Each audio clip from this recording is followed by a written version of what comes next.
Today, people turned out to stand up for science. That was the name of the protest, to protest against the Trump administration's indiscriminate cuts to science in all ways. You can see some of the signs here: fight for science, defend the NIH, defunding research is a recession plan. That's actually quite true. Here's a good one. Quote, budget cuts create all kinds of trouble. I had to look that up. Alkynes, A-L-K-Y-N-E-S, alkynes are organic molecules made of the functional group carbon-carbon triple bonds. They are unsaturated hydrocarbons.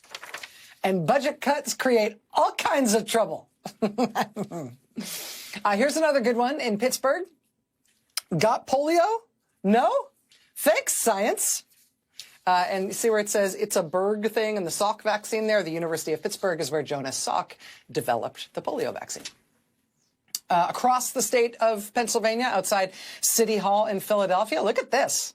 This was this is impressive. This was the Stand Up for Science crowd outside Philly City Hall today.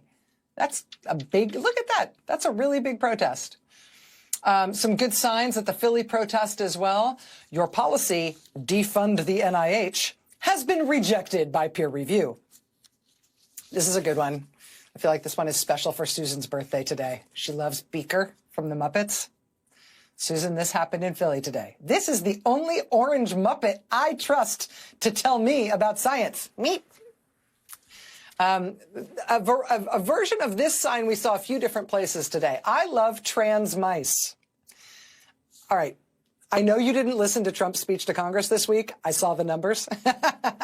It was the least watched Trump State of the Union or joint speech to Congress of all the ones he's given. So I know you didn't watch. But one of the things he said in his speech was that one of the terrible liberal things that his top campaign donor had discovered was happening in government was research to make mice transgender. And he said that in his speech, and all the Republicans gasped and laughed and jeered because that was so terrible. Actually, it's transgenic mice. And transgenic mice are used in all kinds of laboratory research because mice are transgenic when they have been genetically altered so you can study human illnesses and conditions in them even though they're mice. It is transgenic mice, you numskulls. But sure, go ahead and shut down all the labs studying all the diseases, because what are you, 5? This was Boston. There were big crowds today in Boston as well. Stand up for science. Some signs in Boston. No science means no medicine, no tech, no progress, no future. Also this one, cut DNA, not the NIH. Genetics research and experimentation. Of course, because it's Boston, there's a Dunkin' Donuts sign. America runs on science. In Madison, Wisconsin, local public radio there put the turnout at what they described as more than 1,000 at the Stand Up for Science protest at the Wisconsin State Capitol. Wisconsin Democratic Party Chairman Ben Wickler said he was there and he thought the crowd was even larger than that. He also singled out his favorite sign in Madison, which was, quote, no science, no cheese. It's Wisconsin. Really, really big crowd turned out in New York City at Washington Square Park to protest against Trump's cuts to science. Look at that. Cold day, cold, windy day today in New York City. 9 out of 10 preventable diseases prefer the GOP. Every disaster movie begins with a politician ignoring science. See the one on the left there? It was a cold, miserable Chicago winter day today in the Windy City, but people turned out in big numbers in Chicago as well to protest. In addition to all the scientists and supporters and regular people who showed up, they also got some high-level representation from their members of Congress, including Senator Dick Durbin and Congresswoman Jan Schakowsky. In Atlanta, there were big crowds in Atlanta at Liberty Plaza. Atlanta, of course, is home to the CDC, which Trump has whacked with big cuts and huge numbers of firings. People turned out in the South, in Little Rock, Arkansas, on the state capitol steps. Stand up for science. People turned out in Lansing, Michigan, with signs supporting the National Oceanic and Atmospheric Administration. We love NOAA. So stop firing the darn meteorologists and the people who run the freaking weather radar. People turned out in St. Louis, Missouri, which is a good science sign. Time to react with the steaming beaker. Raleigh, North Carolina, part of what they love to call the research triangle. But here are researchers and scientists and their supporters and regular folks having to come out in Raleigh, North Carolina today, protesting against Donald Trump's massive cuts to scientific research. The biggest protest today was in Washington, D.C. Literally thousands of people turned out to stand up for science and protest against Trump today. Really big turnout in Washington. Signs there include these. Science is not a liberal conspiracy. Fund science, save lives. Doge doesn't pass peer review. Also this one, very simply, cancer is not a partisan issue. This is a nice subtle one. Hello, Health and Human Services Secretary. Quote, science prevents brain worms. Stand Up for Science protests happened all over the country today. And this was a big national organizing effort that was led by a small cadre of people just directly affected by these cuts. Graduate students and doctoral candidates and young scientists called this march today in Washington, and then soon dozens of satellite marches sprung up all around the country, and you saw the evidence of that there. In addition to sort of nationally organized protests like that, we're also increasingly seeing just essentially local and independent protests pop up. Protests coming together in individual cities. Like this big protest yesterday in Trenton, New Jersey, people with disabilities and their families and just angry, worried members of the public turning out in Trenton yesterday protesting against the cuts that Trump is planning to Medicaid. Medicaid, among other things, is the primary health insurer for people with disabilities of all ages and all income levels. Medicaid covers tens of millions of people in this country. It covers more than 40% of all births in this country. People turned out in Trenton, New Jersey yesterday to say, don't cut Medicaid. Along the same lines, just an independent single city protest, there was this protest of worried, angry local folks in Nashville, Tennessee, came out yesterday to protest, to defend Social Security, just right outside their local Social Security office in Nashville.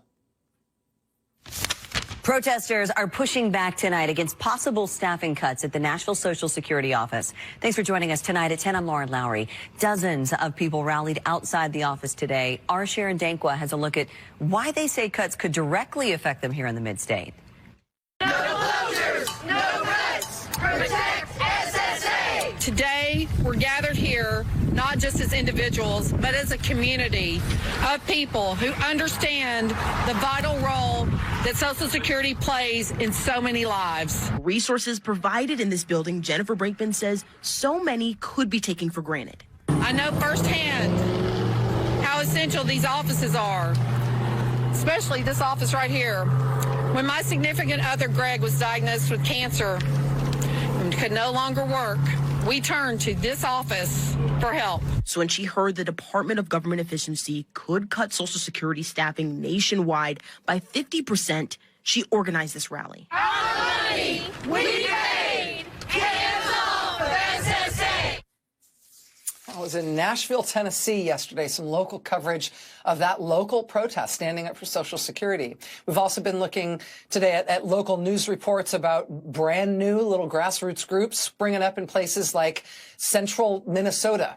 They're going to be protesting tomorrow in St. Cloud. Another one expected from a coalition of small local groups in Muskegon, Michigan this weekend. Republicans are now trying to sell the line that it is only paid protesters, professional, full-time protesters funded by shadowy globalists who are the people who are criticizing what Trump is doing. They are trying to say that none of these protests are real Americans and any criticism of Trump is somehow inauthentic.